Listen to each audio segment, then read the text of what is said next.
clearing space is a huge piece of creating magnetism. Where are all the little places that your actions are still communicating an older version of self, even though you're not there anymore? It boils down to what's my authenticity and truth right now.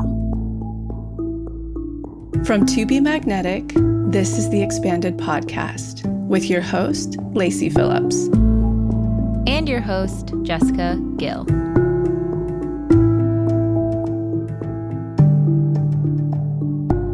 As the leading destination for neural manifestation, we dispel the woo-woo in order to help you create real, tangible results based on neuroplasticity, psychology, epigenetics, and energetics. Our goal is to normalize the practice of manifestation and empower you to get into the driver's seat of your life in order to manifest the experiences, relationships, and things that most align with your authenticity. And by pressing play, the process begins.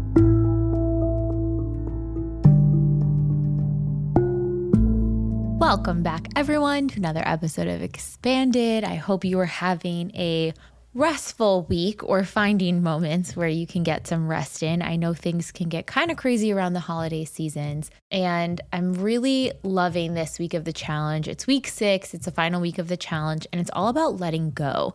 How do we honor the chapters and versions of ourselves, the challenges that we faced this past year? How do we look at it, examine it, and release what we no longer need from it? How do we become open to a new story forming before our eyes towards our dream life?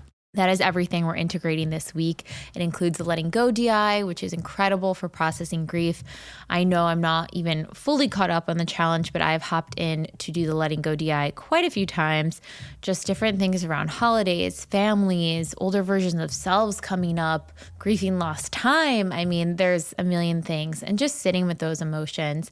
If you're like me, you're just really wanting to cocoon into this winter, if you're in the Northern Hemisphere, energy and just sitting and feeling and processing. It's a really intuitive time too. So keep a note, whether in your phone or in a notepad, of what pings are coming up during this time, because small little hints, even if you don't get full clarity on something, small little hints will start to come through. You don't always have to act on them immediately, but just start cultivating that list because they are all signaling something deep from your soul. If you have not joined the challenge yet, our sale will be going on until midnight PST on December 31st. They will be the lowest rates of the entire year, and our challenge is going to stay open into January. So even if you want to catch up over the holiday or join Jan 1, it is the perfect time to do so. We will still be talking about the challenge come January because that's typically when a lot of people are ready to set those new intentions fresh into the new year. And we also have our gift guide available, so you can grab a TBM journal, maybe a remedy, or if you want to give someone the gift of TBM, you can get them a 1-year Pathway membership for a discounted price with the sale until December 31st at midnight. So the end of the year, we always re-share our top streaming episodes, ones that deeply resonated with you all, in hopes of sharing it with new people and also to let that lesson sink in a bit deeper. This one is all about clearing space, and this works so in tandem with this week's challenge theme, which is around that letting go process. You're going to hear Lacy, Janelle, and I dive into all of the things and parts of ourselves that we need to let go and metabolize so we can become anew in the new year. I've heard this episode over a handful of times now between the edits on both ends, and every single time I listen, there is a new takeaway. I also think I listened to this back in the spring, and I'm a completely different person than who I am today. And so much has integrated since that moment. So it's really powerful to hear how I'm understanding and interpreting things now than I did even when I first listened. I hope you guys are inspired and enjoy as much as I did. And before we jump in, I just want to share a recent testimonial story. If you guys are having any manifestations or kismet things come through, don't forget to send them to our SpeakPipe recording messenger so we can help expand the community. It is so powerful when we hear these stories. So here is one member's. So this challenge I took on full force ahead and got an accountability buddy, which I usually don't, and usually don't stay in touch with them, but we have been staying in touch. So that's a big thing that this challenge I've done differently. Last week, I'm a little behind. So last week I was on the unblocking week. I found out that my blocks were kind of from disappointing my parents, that I always felt like how I was disciplined and how I disappointed them kind of blocked me from other things and feeling like a failure. So I took that through the week of unblocking this past week, and also reached out to an expander on the 11th of December. They were a big expander for my big manifestation that was for flipping houses. I wanted to find a flip project, and it's been a long journey, probably 3 years looking for one. And then I found one and got an accepted offer on Friday the 15th. In between all of that, my landlord randomly brought a oven that we were supposed to get last August. I thought he just forgot about it. Brought an oven in. I also got a new dishwasher, and my dad gave me $2,000 from his dad passing away on inheritance. So it's been the most kismet week. I also stubbed my toe and was very down on myself, but all of his other things came in, and it was just the most beautiful week I've ever had in my entire life. So thank you to Be Magnetic. My biggest manifestation to date has come through because of you guys, and I really appreciate it. Thanks, everyone. I love this story, and honestly, it is not an uncommon one. I have been getting a ton of these messages in my DMs and through our community group about manifestation stories just like this happening during the challenge. And I think it's in part for three things. One, this person has an accountability buddy, so they're able to help them sift through what are tests, what are triggers, and what are little manifestations coming through, like her landlord deciding to finally replace the oven. That is a big manifestation coming through, and witnessing that and seeing that you're moving energy and things are coming to you allows trust to build and to give you that confidence to keep going with this process. The other thing is she found an incredible expander after her unblocking work. Now, this is one thing Lacy talks about, is how unblocking, expanding, and taking aligned action happens in tandem. Yes, we have week 2, week 3, week 4, because we need to teach them in a certain order. But you'll start to notice throughout this process, you're going to have expansion come, and then you'll unblock here. And then you'll step through fear and take an action here. It sort of is this dance between all of them that will keep, those three things will keep circling up again and again and again as you get closer to your manifestation. And it's also just so beautiful to hear that this was something that she had wanted for 3 years. And only a few weeks into the challenge, it was able to come through. So congratulations and happy manifesting to everyone out there. Let's enjoy today's episode. And now, a word from our partners. So here at TBM, we are always looking for what is the natural, clean way to approach holistic living, mind, body, and soul from the inside out. And one thing recently I was having trouble with is I had high levels of stress, which was causing inflammation, and my metabolism was running way slower than it used to.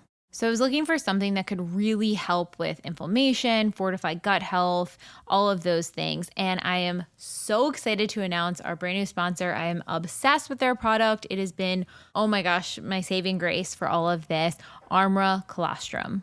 If you haven't heard of colostrum, it is literally the first piece of nutrition that we receive when we are born. It contains all of our essential nutrients that our bodies need in order to thrive.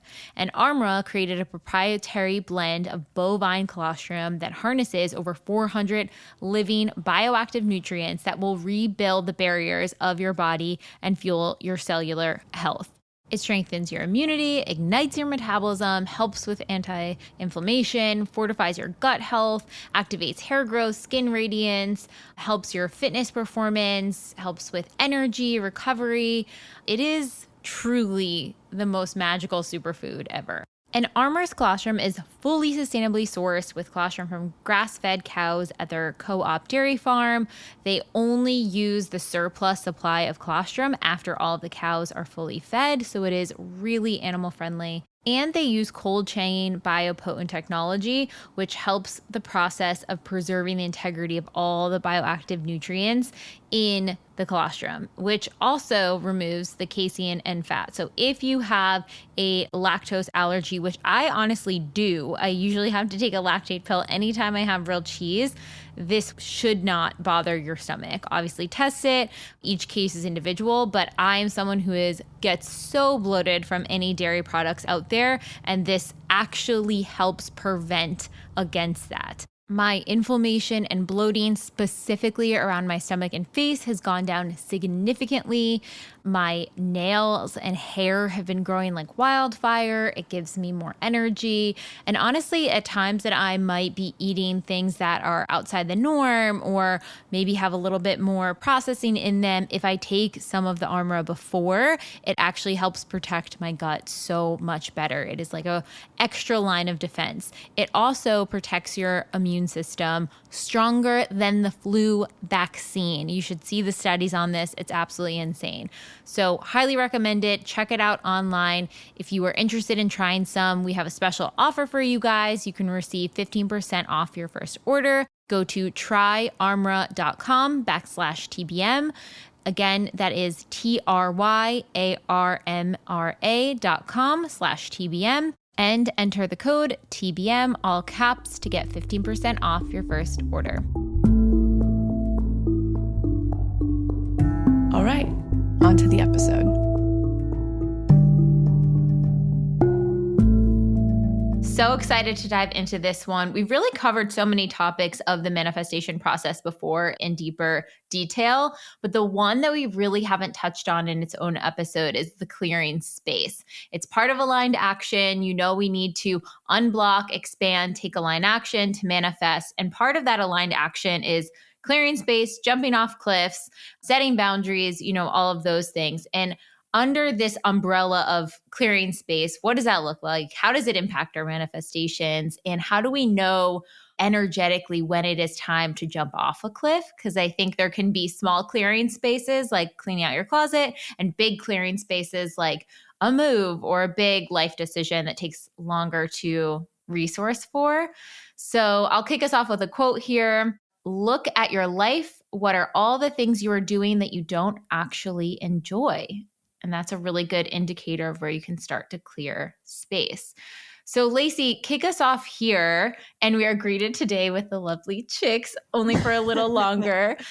But let us know kind of, how did you see the energetics of, when I clear space of things that aren't aligned with me, it allows manifestations to come through or more space for them? Yes, I want to apologize in advance for the chick ASMR we'll have in the background. I'll be muted, so anybody who's stressed by that. But maybe Janelle can give us a teeny little thematic thing to keep in mind. If you hear the chicks in the background, what is that, Janelle? Yeah, ultimately, there's some people that are obviously more stimulated than not. And if you can, I would just say maybe we can all just start with taking a deep breath in, actually, and just go ahead right now. Yeah, just close your eyes, take a deep breath in. Hold for maybe a couple seconds, and then just exhale. Sometimes when our nervous system is really revved up, all those little tiny sounds and movement and all those extra can be really extra stimulating. So if we just kind of regulate from within, we can take it in a little bit better. Yeah, and then there's space for the chicks. So there's space for the chicks. And I are coming to the Thank you so much for that, Janelle. We should start every episode that way. That's so I was beautiful. just thinking that. I was like, let's do this. Okay, so to get back to it, if this is the very first episode you're tuning into, you have no idea what we're talking about. Most manifestation methods, they'll talk about like see to believe, pretend, be in the vortex, etc. And I really realized that clearing space is a huge piece of creating magnetism. Magnetism meaning the way that we are projecting out from a subconscious space, our subconscious loops and beliefs, what they project out are either projecting out magnetism or inauthenticity. And that's when we have things in our life that are happening that we don't want happening, right? We're not getting the things we want. We're not connecting with the things we want. Hardship, all that stuff. So clearing space is a huge, huge piece of this. And Jessica so brilliantly, when we were redoing How to Manifest, suggests that we add this into How to Manifest, our proprietary workshop that you learn our manifestation process that's step by step. And so for me, clearing space, to answer your question on an energetic level, Jessica first highlighted in our process, there are 3 steps that have to be in motion at the same time. It's unblocking your subconscious limiting beliefs. It's expanding, meaning showing your subconscious to see to believe what's possible. And then it's also taking aligned action, which can be jumping off cliffs, passing tests. And another one, is clearing space. That's a really, really big piece. And we were kind of voice noting back and forth. We're like, what should this episode be about? Well, coming off of these eclipses and Mercury retrograde, I have an intuition, certainly because I'm going through it. A lot of people are probably up leveling, having upheaval, having transitions going on, and having to release stuff that no longer serves them. And that's the clearing space piece. And so there's so many ways that can look like. That can look like clearing physical space in your environment. That creates space for new things to come in and fill that space. It's just completely physics. Like, if you have a totally empty cup of anything, it's just empty, it's a cup, something has to fill it. That's kind of what we're going to get in today. There's a physical component of it where you can clear things out of your life. You're clearing people, relationships that are no longer serving you. Maybe it's work experiences, maybe it's financial experiences. But there's one piece that I really want to touch on today, and we'll get into that later, is clearing energetic space, because that's what I'm going through. I am maturing and have matured. And I'm really taking inventory of everything in my life that maybe hasn't fully caught up with that yet. So it's holding energetic space, meaning what would be an example of that? I was looking at my personal Instagram and, what I was sharing. I was like, you know what? I've matured and there's a piece of me that's feeling called to share with people. I need to reshift up and clear the space inside of me. What that meant some unblocking, and that meant some what's my fear of being seen and sharing publicly again, postpartum, post having a baby. So that's something we will get into and dig into, because I think that's a piece people don't reflect on, clearing energetic space. So there's the physical component, of course, it's a lot more obvious. There's also an energetic component. So stay tuned on that. Yes, that energetic piece. And I'm so curious also, Lacy, you're really good at this of sort of detoxing energies and cutting cords and energetic cords from people, stories, versions of self, and any best practices you utilize there. Janelle, when it comes to, what you've seen clients kind of go through or through the psychological lens of clearing space, what is one of the biggest things that impede someone from taking that action to clear the space? Someone could sit there and say okay, they're starting to simmer on what sort of space they could clear physically. We have an exercise in How to Manifest where it takes you through pretty much every single section of your life, your relationships, your social media, your home life, what is in there representing things that are older versions of you that you can clear space from. But then it's following through and kind of outing my own shadow on this, on the challenge. One of the things, it was a small thing, but I had okay, I need to really inventory my closet, throw out the old college dresses and things that are just stacked up there for this, maybe I'll wear, I don't know when, time that I'm not going to wear, and a more elevated wardrobe has space to come in. I don't even want to go shopping for things because I'm I have nowhere to put it. I'm stacked. The rooms are full, everywhere stored. I need to get rid of this. And yet it's been the one thing that I just will not do. And I'm kind of in my own way on it. So I'm what is the thing that prevents someone from taking that action? So to me, clearing space, it boils down to what's my authenticity and truth right now. What's my yes, what's my no, and what's my truth right now? It's so hard, but we're always evolving and growing. And then we go, oh, I used to love this, or this used to be aligned, or I used to, this style, used to fit me, and it no longer does, but it fit me 6 months ago and it fit me a year ago. So it's really boiling down to what is my truth right now? There was like a book that was super popular like a decade ago, The Life-Changing Magic of Tidying Up. And the premise of that book, she's a organizer, right? But it's a psychology book. And it was basically like, take an object, put it in your hands, check in with your body somatically. Does this spark joy? And if it does, that's a yes. And if it doesn't, then that's a no. And and it's going through literally every object in your home, which I think is a beautiful practice of what lights me up and what doesn't. What's a yes, what's a no? And it gets you kind of somatically in touch with your body to say, what's my practice with this? And then you take it to people and relationships and experiences and jobs and so on and so forth. But it can start with simple objects. But to me, it's ultimately, it's about truth and authenticity. That's what clearing space is.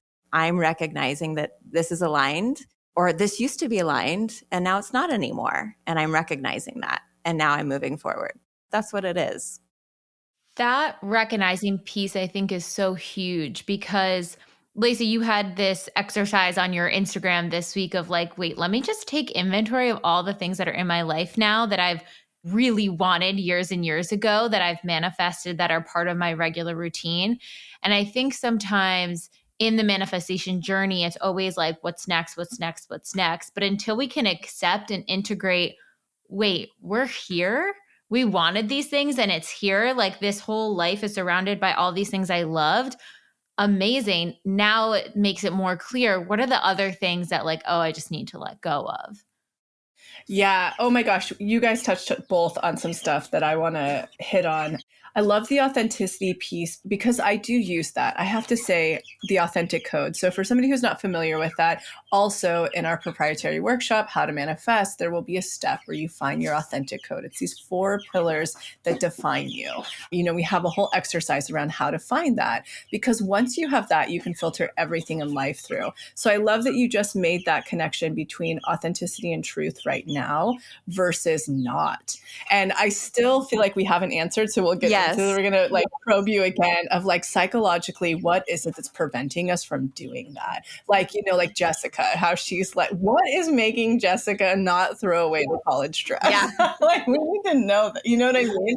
Because we all have a feeling of that. And, even as something as silly and superficial as that, I've gone through that myself completely. And having watched my mom's house burn down in the Oak Fire last year, being like, from a spiritual level, and this trigger warning, because a lot of people experience this and don't feel this way. And certainly my mom's had grief and waves of emotions around it in a spectrum. But I was like, that was the biggest clearing and freeing experience that I've ever watched in my life. So it's really interesting to like dig into that psychology. But getting back to the authenticity truth piece, that's so big. Even something as superficial seeming as material objects, it's going to be the gateway that allows us to actually dig into the deeper stuff, right? Because in this work, the more heavy hitting steps you need to start taking when it comes to jumping off cliffs and passing tests and clearing space, it usually comes down to hard shit like boundaries. And, if somebody's crossing that boundary, letting that relationship go for a bit, like if they really can't meet you where you're at. And then even more on the energetic space, getting into reading your own patterns and going, wow, this energetic thing is blocking me so much. Something that comes to mind is like when I worked with clients, I would see this so often in people who were calling in a relationship that had never really had, or it's been 6 years, they've never really had that like deep connection. And the first thing I'm searching for is the narcissistic parent or the narcissistic friend that's taking up that relationship space for them, or whatever, their version of the really big energy in their life they're catering to that's taking up all of the space that would actually be their partnership. And so that's just a teeny example of how energetically we have this stuff potentially going on in our life. And in experiences like right now that a lot of us have experienced in these last eclipses in retrograde of upheavals, transitions, up levels. Like up level is a whole another level. I think a lot of us went through that after doing the December challenge. Like, holy shit, I just have up leveled and called in and manifested the stuff I was looking for, or versions of it. And my nervous system doesn't feel strong enough for this right now. So for the layman's terms, I'm having a lot of fucking anxiety for being in this space that I don't know how to ground. And now I'm afraid it's going to be taken away. And how do I hold this? Like, and that's a whole nother level of work. But often when we've up leveled or we've upheavaled, meaning, whoa, the universe is taking stuff out of our life right now without us even asking for it that we didn't know, which is sometimes considered a rock bottom. And that's always actually a really good thing when it's happening. But so when those things happen on an energetic level, like we can all say it's the dress we don't know how to get rid of right now. That's literally the practice for when this stuff happens, of being able to look at what's going on there, unblock it. Because these bigger things, when you're going through an up level, it means now. So if we just all kind of tune in for a minute and think of the energetics together, this is like a little energetic lesson. We all think about looking like the way that I look psychically when I was working with clients, when something has up leveled. Basically, how you were taking up space before, you're like the little crab that is no longer in that small shell and you don't have a shell anymore, or you're about to step into that bigger shell. That in between space is now just empty. And the universe is asking you, you've matured, you have ascended more, you have grown. In that in between space, I'm asking you to let go of and clear out the things that are no longer serving that. And I know in our community we have extremists, because I used to be, and we've had an episode on this, when you're like going through and like passing the test and doing the things and doing the dramatic stuff. That's not what the universe is asking, because that's actually not a reflection of self-worth and maturity. That's a reflection still of dog paddling. The universe is actually asking you to look at, it's very subtle. It's a gentle integration. You were here, now you're here. Simple energy. With that in-between space, you need to reflect and look around. What's no longer needed that's going to give you more space to support this newer place you're in? And that doesn't always mean friendships, bosses, jobs, relationships, apartments, whatever. It doesn't always mean that. It can actually be internal work. What beliefs are no longer supporting this? What expansion are you needing to like let go of the old expanders you're still so attached to? What's this new level of expansion of consciousness? Like that's the subtle energy reading work that's happening. So from the physical down to like the really, really good, example Jessica's giving, like she's looking at, after the challenge, why can I not get rid of these clothes from college and stuff? Like that's an unblocking. The universe is asking her, like, yes, look at that, please, because the newer version of yourself, when you integrate and you unblock, is actually going to be connecting with the things that you want more of. So can you please look at that? And that's what clearing space really is. Having so many revelations as you're talking, Lacy. It's almost like in that crab dynamic, I'm holding the old crab shell, being like, come along, trying to teeter it in without realizing I almost need like a grief period for that older chapter of my life. Just how you were kind of saying this maturing thing, there is a sense of identity with being in the grid of it all. You know what I mean? Be like, okay, I'm going to get to this, I'm going to do this. And it has to be about all hustle, hustle, hustle. And I've always had this like visual and energy idea of like, okay, when I'm an adult, I'll feel here. And I think over the past year, I've up leveled in so many ways that I'm so much more closer to here than this other version of self. But I'm not willing to just have a little moment of like, thank you, that version, for getting us here. I'm all good now. We can let that go. So I think I probably need some sort of internal DI work, sitting with not even inner child, but like young 20s Jess, and saying like, wow, you freaking took us to that next level. Thank you. Oh, I'm getting so much channeling as you're talking. Oh, I can feel like your life with your babies and like all of that stuff so much closer when you're willing to not let her go, but just like you're no longer your 6-year-old self and your 12-year-old self, like you're saying, giving her the recognition and gratefulness that she needs. And then one other thing that channeled through while you were talking, which is so important to note, this feels like advanced. And just for a visual, that's consciousness. So the hardest thing when you start to do any type of spiritual work, like we try to ground this work as much as possible in psychology and neuroscience, but at the end of the day, this is magic. You are doing magic. And when you do that, and when you start to grow in consciousness, the old stuff that felt so grounded in the stuff we think we need to be safe starts to die off. And all of this essentially is leading to enlightenment. I think about that last episode that I did with Zach Bush last year. He was living with indigenous cultures, and they only eat what they kill for the day. They live so close with nature. Not that we're all desiring that in manifestation, but it just goes to show, as you level up into consciousness, those old things that grounded us, like when we're in our 20s, there's a lot of weird shit that grounds us, that into your 30s, then 40s, then 50s, if you are moving in consciousness, they just kind of fall off and die off in importance.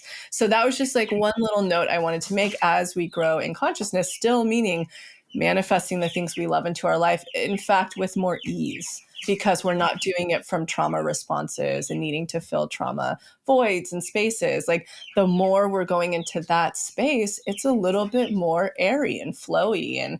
And so I love the thought of you and any of us having a moment, like really recognizing that old version of self that is just like trying to take that old crab shell with you that you can't even live in anymore. Like you don't even need it and can't live in it anymore. It's like, we are done here, and it's trying to hitch a ride. It's like, no, wait, we're not going to go. Yeah. But that also really makes sense too, because I think even my manifestation list from the challenge manifested everything on it. And I had this moment of like, it doesn't feel like what I thought it would feel like having all of those material things.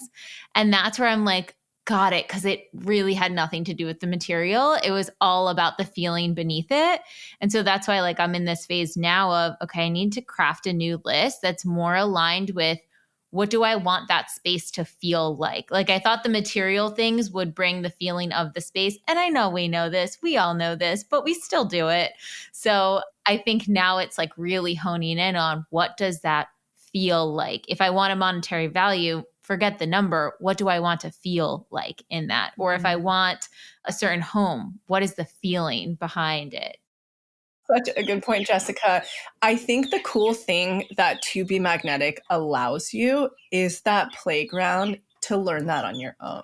Because a lot of old manifestation and spiritual practices are like, you just need to ascend, or you just need to get in a frequency, or you just need to pretend to be what it is, or have the vision board. And here we're like, here's a step-by-step process that's going to actually make you manifest what you want. And then you're going to feel like Jessica did, or like I have, or the many of us, where you're like, cool, I have all of this shit that my authentic self did want, but it wasn't about the stuff or the things. And it was about the feeling, the authenticity, being in flow with our soul. But I think the coolest thing about To Be Magnetic is you have the space to figure that out. You have a result-based process that's going to get that. And then you're going to get there and go, aha, so this is actually really about integrating and becoming my whole worthy, authentic self that I was when I was born.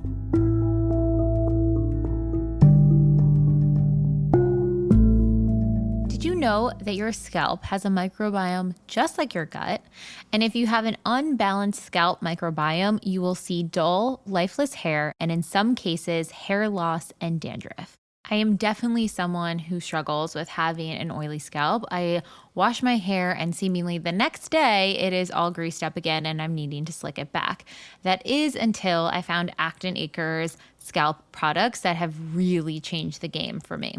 Acton Acre is a line of scalp products that treat common scalp conditions like hair thinning, dandruff, flakes, oily scalp, but also helps your hair grow thick and lustrous. That is one big thing that people have been commenting and asking me on, is how much my hair has grown lately. And I truly attribute it to having a really healthy scalp. So it has the nutrients and nourishment it needs to have voluminous growing locks.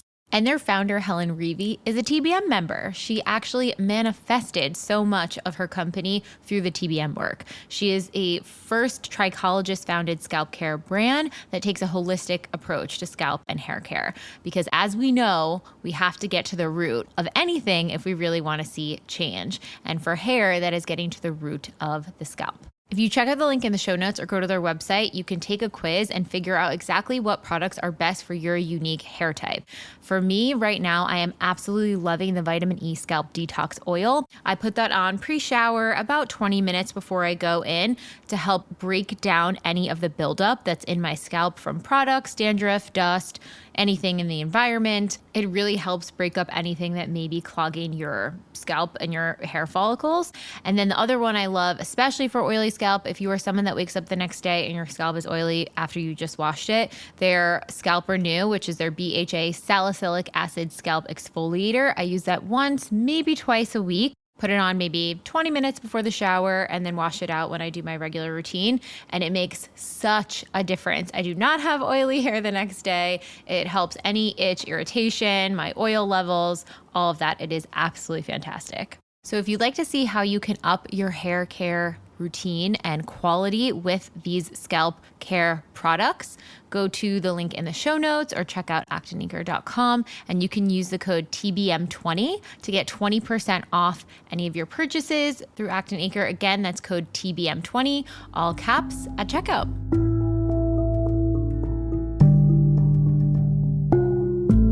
Janelle, what are your thoughts on there? What are you, again, kind of back to that block section, like what else do you think might stand in the way from someone taking that action too?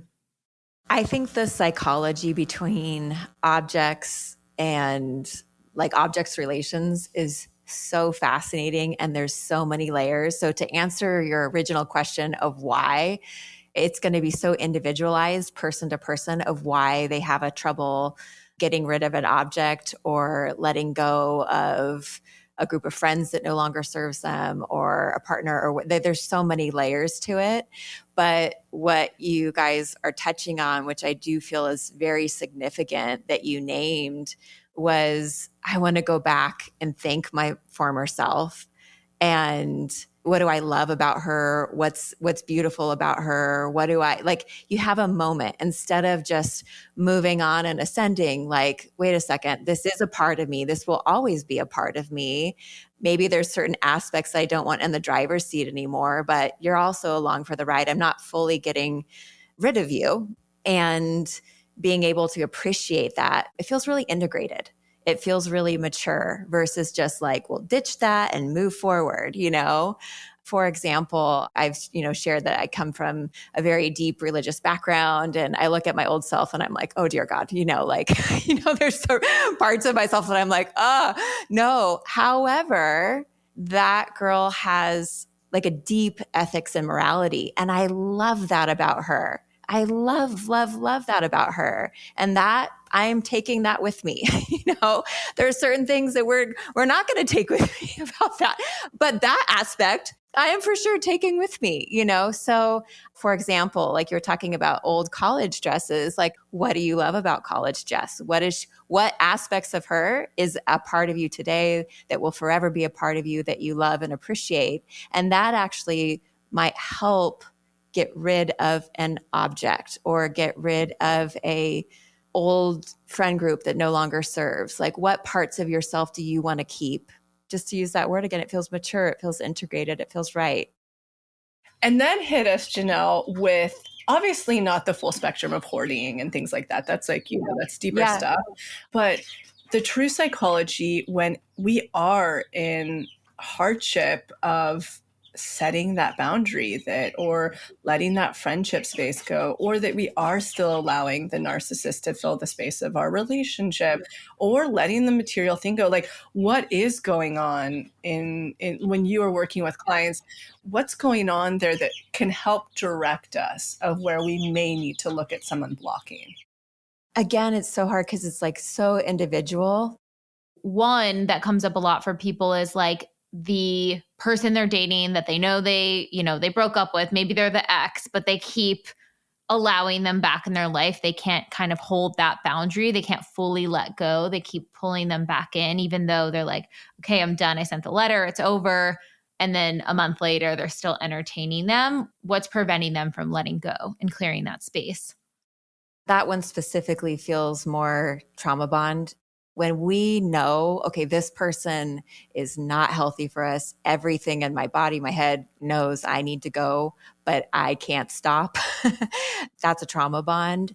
That one's a lot more layered and complex, where I feel like psychoeducation and support are absolutely necessary for leaving, whether it's an abusive relationship, a toxic relationship, or trauma bond that's maybe not abusive, but there needs to be more simple steps to really go, this is a trauma bond, let me understand it. I think the psychoeducation really helps to anchor somebody to leave when you can get kind of swept up in the romanticism. But then obviously there's, that's that going back to that corrective experience. You've talked about that before on the podcast. Yes, that was just coming to mind. Like, let's remind people what corrective experience is and what's going on, because I feel like that any of the examples we're going to give from physical to energetic are probably, when you're really like in the deep imagining and going down to the root, it's most likely all a corrective experience. Yeah. So actually, Lacy, you used to talk about this book a lot, but Getting the Love You Want by, Imago Therapy. But basically, like, we will, this is in the Unblocked Love workshop, very spelled out beautifully, but basically that we will be attracted to aspects of partners that we experienced in our, growing up from our caregivers. And so we'll find, let's say our parent was an addict, and then we're finding another addict.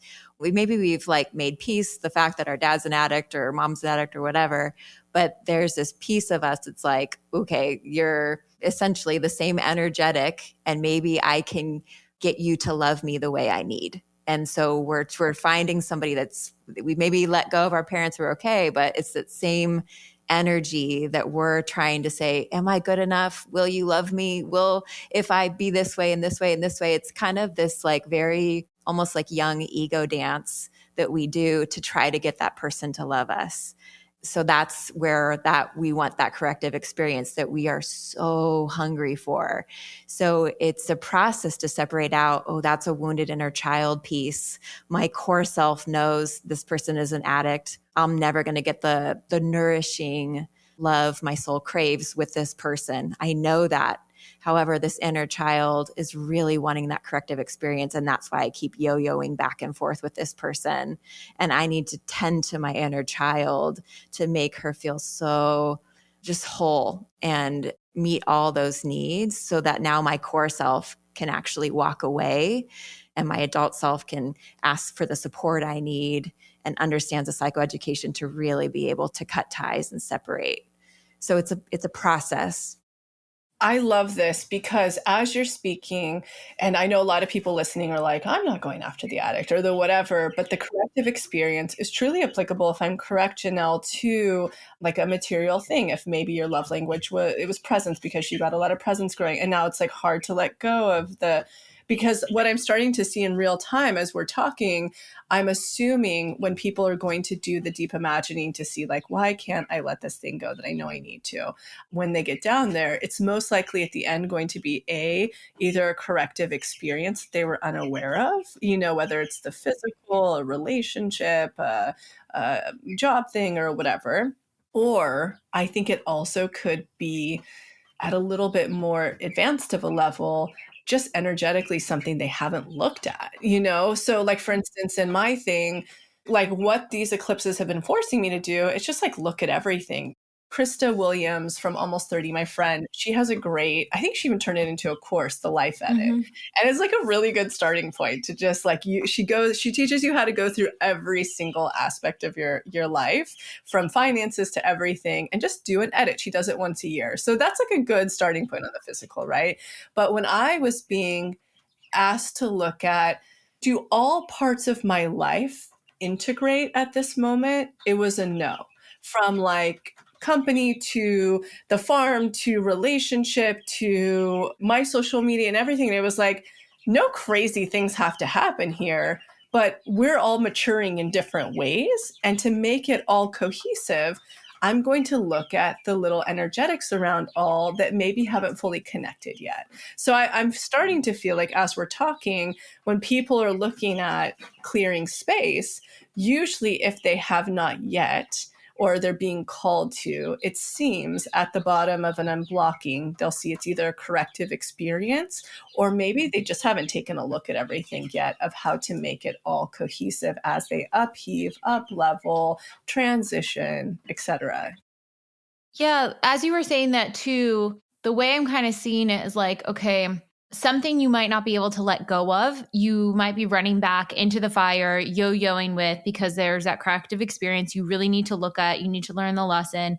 Sometimes it takes 7 times to put something away for it to actually stick. But every time you do that, you're expanding your nervous system, what it's like without that thing. So don't think that you're a failure for going back to something. You're continuing to expand your nervous system to prepare to be without it.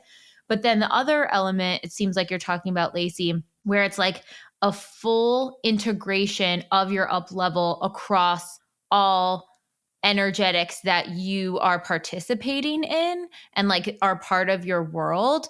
And that to me feels like sometimes, like when we up level in relationships, the spaces in our friendship, it doesn't feel safe to talk about how secure our new relationship is because you're around people that aren't at that level yet. So it's almost like you have to bring that up leveled version in one element of your life back into the other ones to lift those all up again.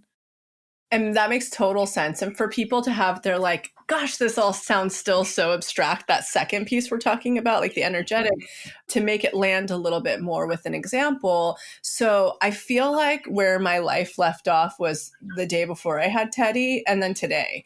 And so that's where that's what this eclipse season has been asking me to do. Now that you're out of quote unquote sort of postpartum and stuff and you're back into yourself and everything, let's catch everything up and connect it. That's what it's asking of me. So that's just to give like one example of how the more energetic piece could look, which it sounds like too, Jessica, you could be going through versions of the energetic piece at this moment as well. And it's also reflecting in some physical.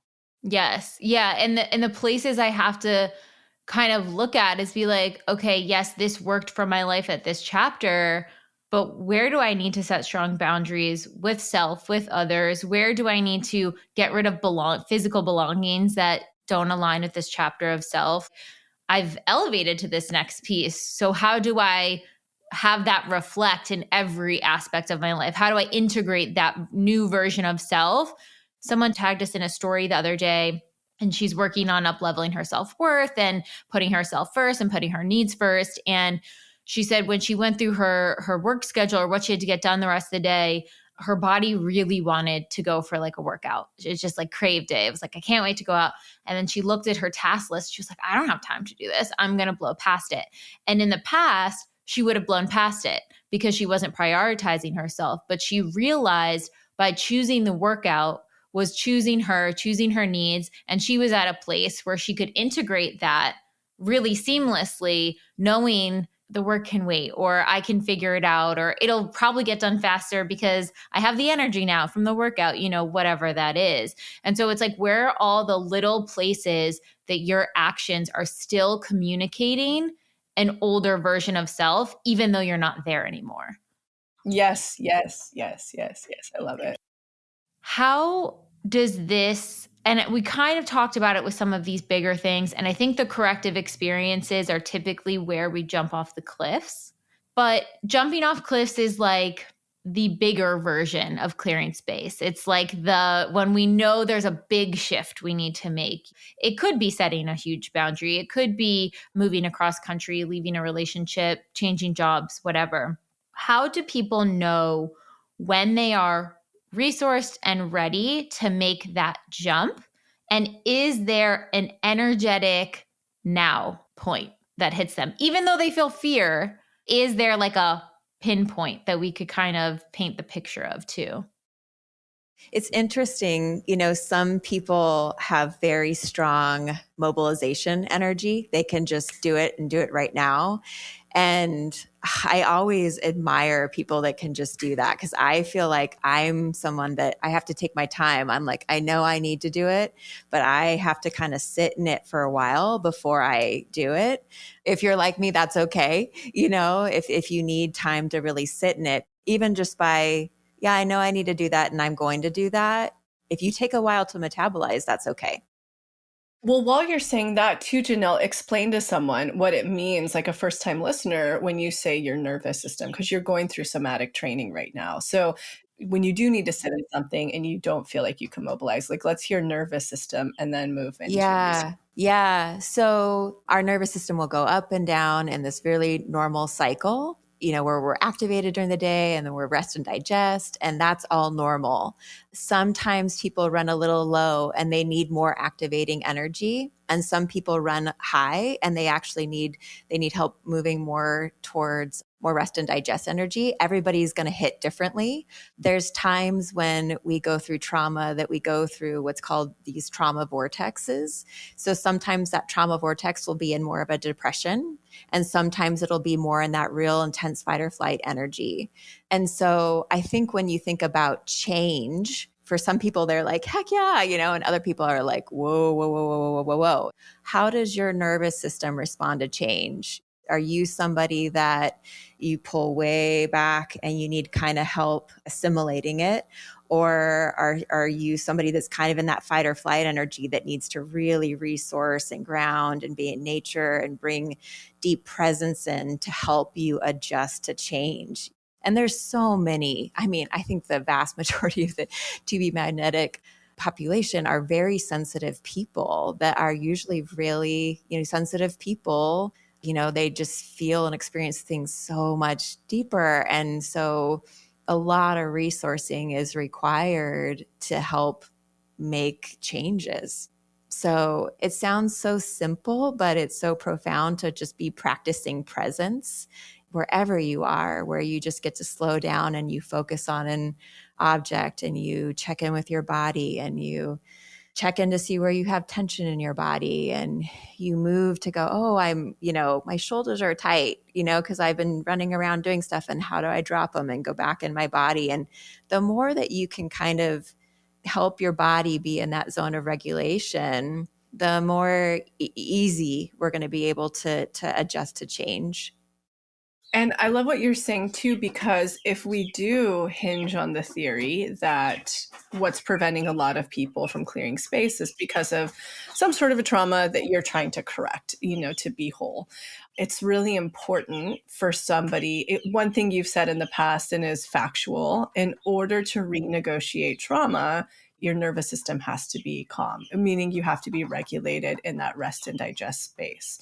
So the resourcing piece is quite big. And when you were training us, when we were crafting the Deep Imaginings that we released last year for the different challenges, a lot of the work we did around it was somatic experiencing to be able to get people into that regulated rest and digest space so that they could renegotiate trauma. So this is a really, really good point, that if you're sitting there and you're like, I can already see the things that I'm needing to clear space on, it's like after a nap. Yeah. Okay, I can look around and I can start to see the places to clear space.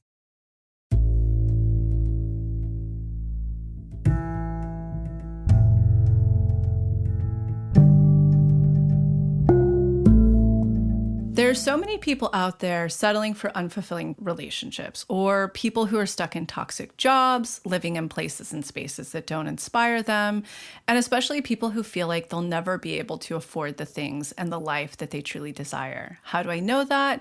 because it was me before I discovered that manifestation is actually a totally viable, scientifically proven method of creating the life you want. I'm Lacy, I'm the founder of To Be Magnetic, and if you're not familiar with us, we at TBM offer workshops that teach you how to manifest literally everything, from love to money to career to beyond. Our courses are the most effective manifestation method on the market, and that's because of a secret that I discovered years ago about manifestation, which is you do not manifest from your thoughts. You manifest from your subconscious beliefs. So after decades of client research and input from leading doctors and therapists, we designed courses that help you rewire your subconscious mind to align with what you want to manifest. And the best part of all, for any skeptic out there, our work is completely scientifically proven to work. Just ask the tens of thousands of members inside our Pathway membership, which gives you unlimited access to all of our workshops, tools, and offerings that you'll use over the course of a year. And right now we have our big manifestation challenge going on. It is not too late to join, where you can get really intentional about what you want to call in for the new year. Find your expanders, unblock, take that aligned action, let go of any old versions of self holding you back, and really process all of the growth you've had over this year. 98.3% of our surveyed members manifested within the first 6 months after they completed the challenge. Take that in, become that statistic with us in this next year ahead. And we have our biggest sale of the year also going on that ends on December 31st at midnight PST. So be sure to join the membership where you get all access to the challenge and all of our courses for the lowest rate of the year. Okay, now back to the episode.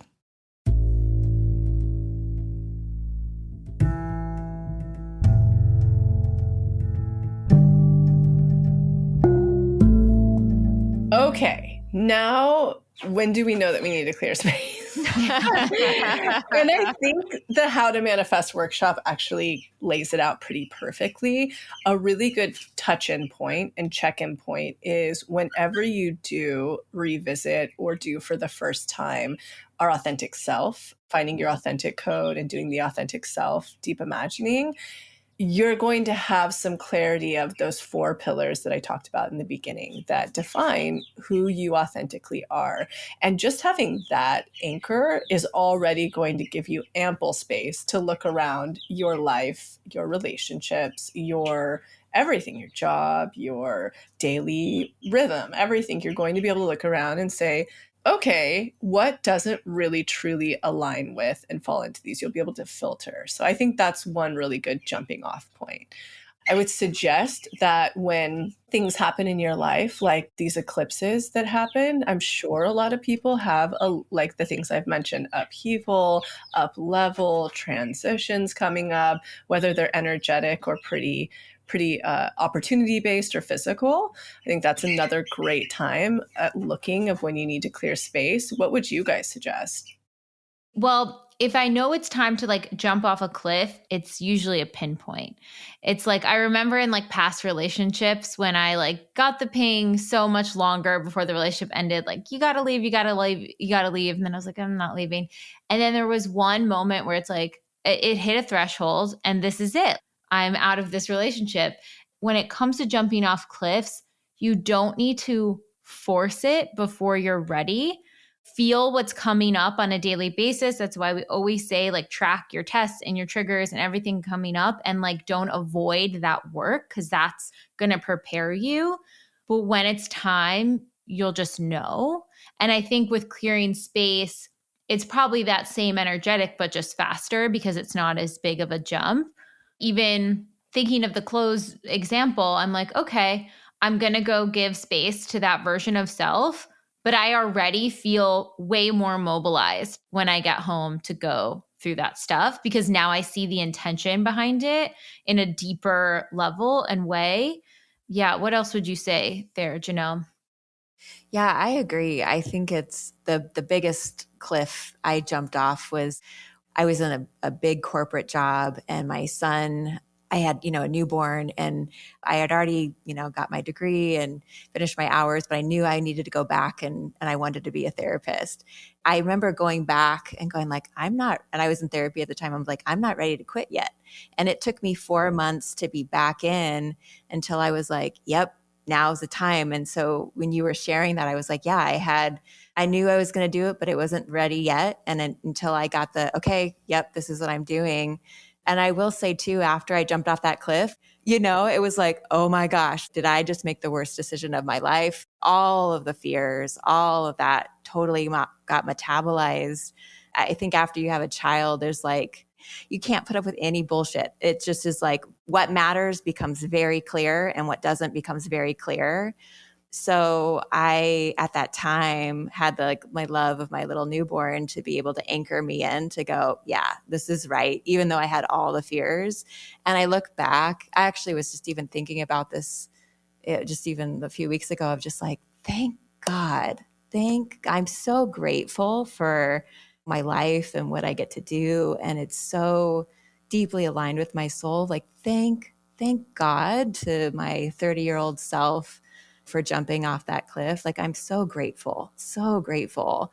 But it was terrifying at that time. And I had no idea where I would end up. But I'm so grateful I did. That's kind of another piece I want to paint the picture for people, almost like what to look forward to on the other side of doing this. Because that knowing there's so much goodness on the other side of clearing that space, jumping off that cliff, whatever it is, that you are held when you're doing it from a place of authenticity and listening to your intuition and your pings, you will be rewarded. It is for your highest good. What can people look forward there?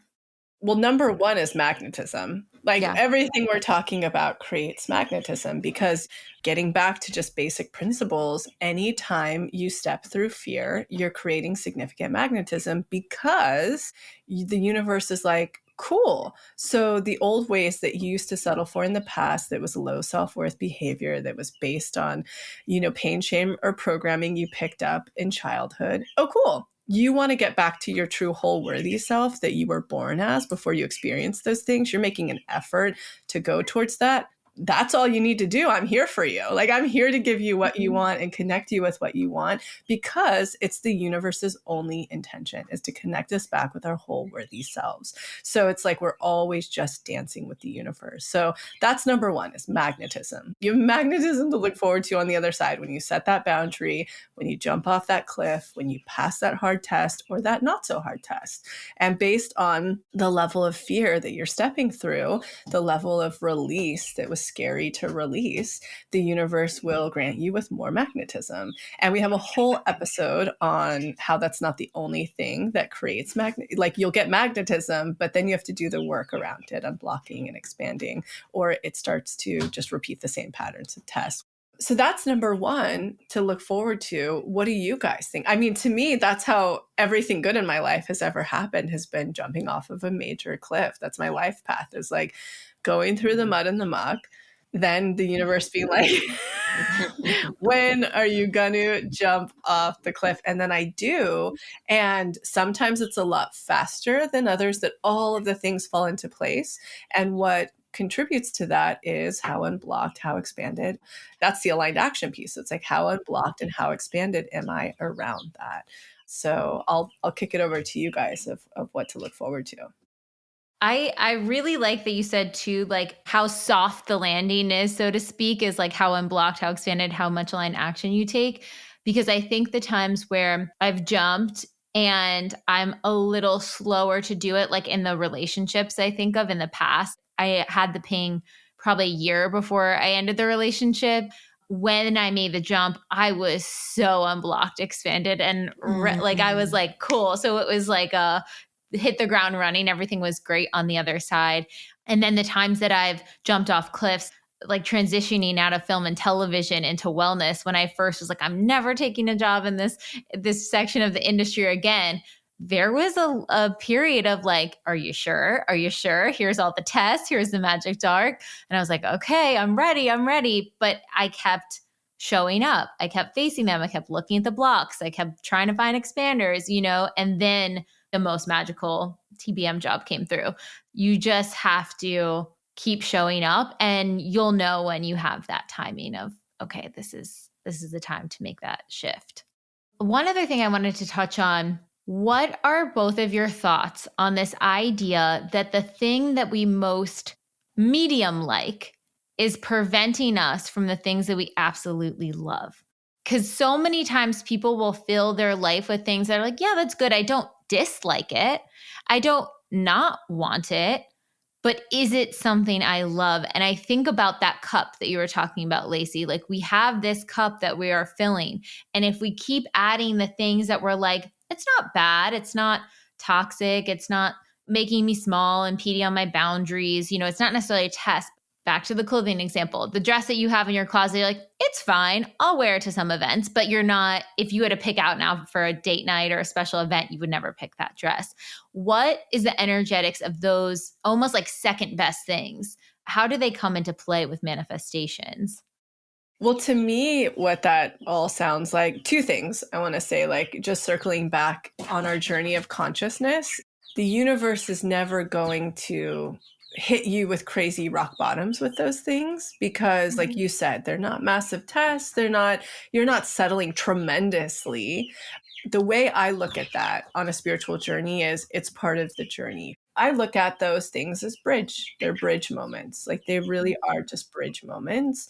And based on how you're going to be guided from the universe and massaged and pushed, you're going to at some point go, oh, I'm ready for the real thing. It's inevitable. So it's not like a crazy drastic thing, in my opinion. I've had that with many things. And we get, like, looking at the material is really helpful for people because we all, exist and have material things where you may, like you've talked about it, Jessica, the chair you're manifesting, you're actually really good because you're like, I'm not going to take that because why would I settle for something I don't want when it's sort of what I want, but you still haven't manifested the chair yet, right? Well, I did, but then I decided I didn't want it. Well, that's fantastic. It came through like underpriced with an ottoman, all the things. And I was like, dang, I actually don't want it. That's fantastic. So what that thing served as for you when you were offered that potential of the chair, it was a bridge. And you said, you know what? I don't need this chair right now. I don't have to have it. So you said no to the bridge. And of course you manifested the thing because of the other components of unblocking, expanding, etc. And then you realized the second point I want to make right now, based on this question, is it's not about the chair. Again, it gets back to what you said at the earlier part of this. It's not about the dress. It's not about the things that I manifested on my list when I was doing the challenge back in December and I got everything. It's about the feeling underneath that's in alignment with my whole worthy self, my soul. And that's what it all really is. I know that feels lofty and big, but essentially, I think that's what all this work is. And I'll just get really spiritual for a minute. The universe doesn't give a shit who your partner is, what material things you want in this life that you chose coming to the human experience to do.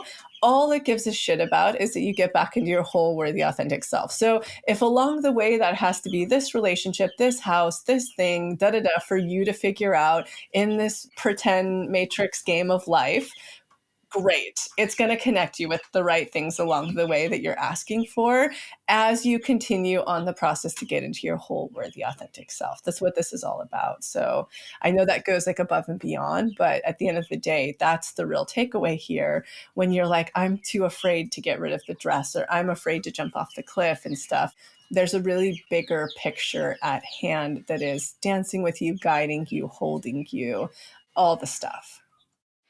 And this, to me, is knowing this fact and really sitting and feeling this fact is how you build that trust muscle.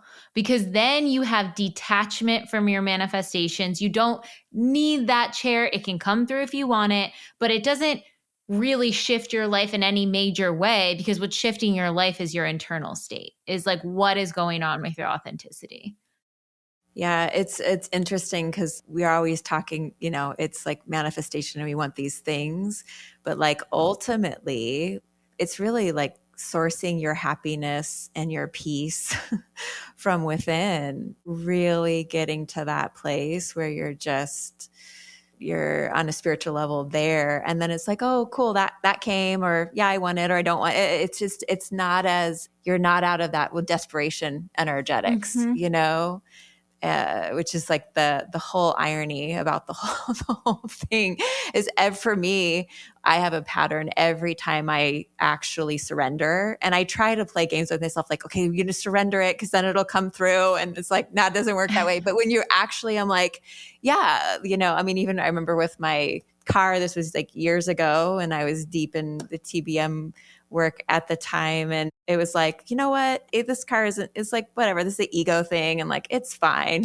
Literally 3 days later, I get in an accident, and it wasn't a bad one. And then I got more money reimbursed from insurance, whatever. And I'm like, oh, that's so funny. When I totally made peace with driving my kind of crappy car, then I got my car. That's always been my pattern with every big manifestation, is when I'm at peace, it comes through. And I loved you said it's not about the thing, the material, that it's really our internal compass when we're at peace. Yeah. Yes, says every guru, religion, and spiritual practice since the beginning of time. So really, when you're in the TBM community, we're just kind of tricking you to manifesting all these great things you want. It works. You're going to manifest them. But at the end of the day, that's like the ultimate goal here. And you're on the perfect journey and path as you're doing it, going through the shit, the tests, the boundaries, the unblocking, and all the beauty of the manifestations and the good stuff and the house and the relationship and the everything. And then you're going to start arriving at this. And like, that's the beauty. That's the piece. And for anyone who's listening, who's like, yeah, but I want the house, I want the thing, I want the whatever. Great. Manifest it. I have for it. Same. Yes. Still have a list. Yes. Use a method. You can still do that. It works. Yeah. Like, you're going to get them. Yes.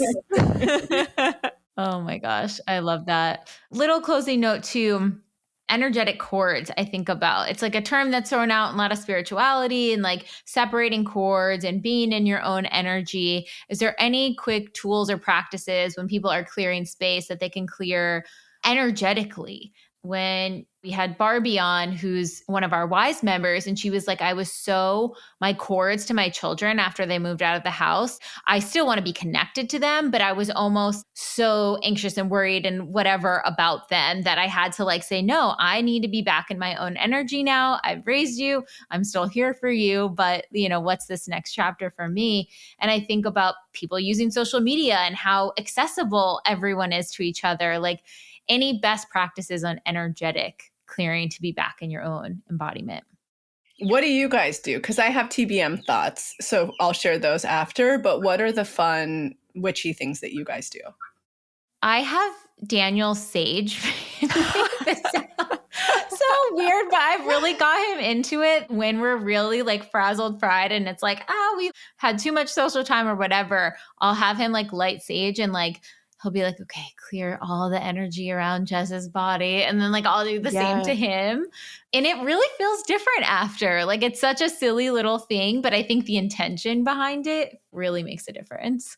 On a really funny note, in Mariposa, when we were there last, this was the most next level clearing I've seen, where we were in the health food store and there was like this super, I mean, when you meet, like a soul gazer, like looking through your body hippie guy, held the door for Teddy and I as we were walking out, like full eye contact. And I'm like, thank you. And he didn't even need to say it. It was so deep.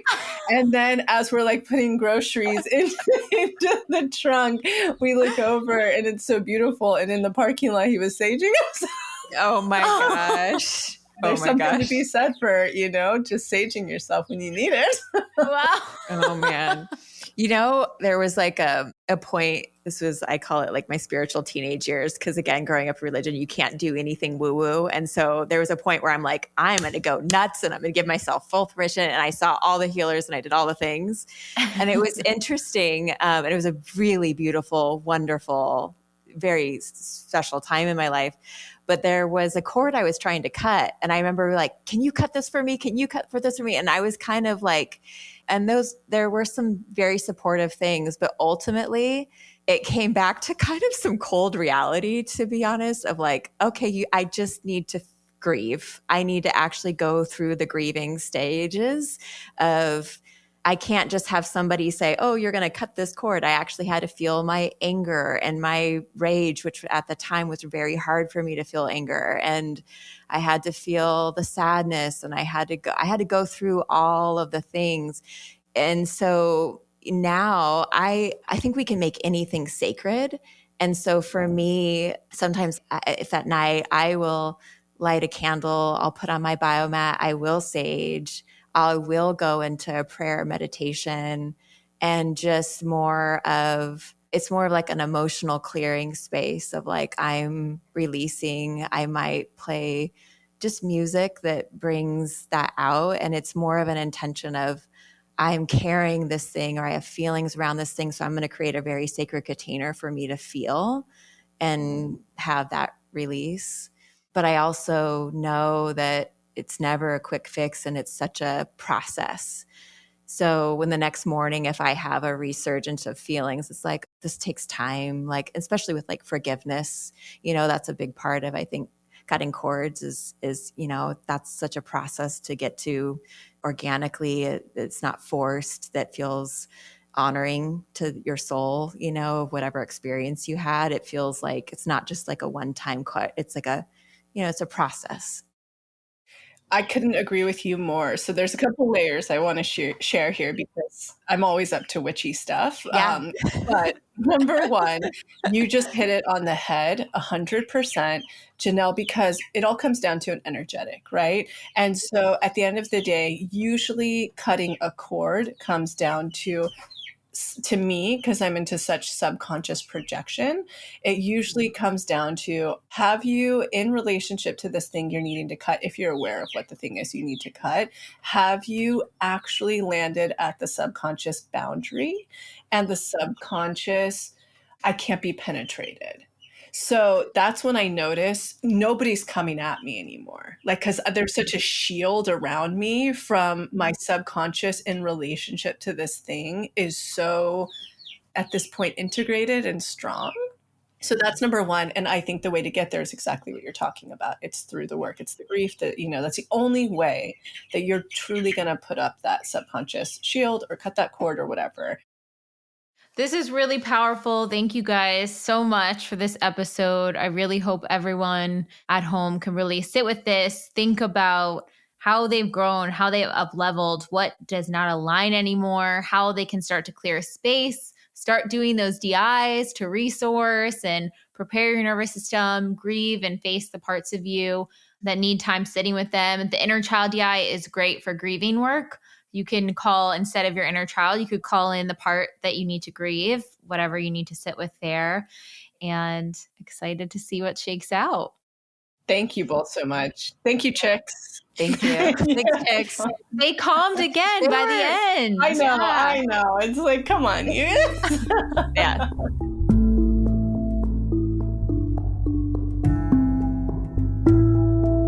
I hope you all enjoyed that episode as much as we did. And if you're starting to get a feel for this to be magnetic manifestation process, but aren't completely sold yet, let me point you to some of our free offerings. You can check out the expanded podcast episode called How to Manifest Anything You Desire, where Lacy, the founder, and I break down exactly what this process is all about. You can check out the Motivation, which is our testimonial library with thousands of testimonials of people who have manifested wild things using this process. Or you could check out our free quiz to find out what manifestation phase you were in, the rut, the rock bottom, the next level, or the magic dark, and how you can navigate. Enjoy! We'll see you next week.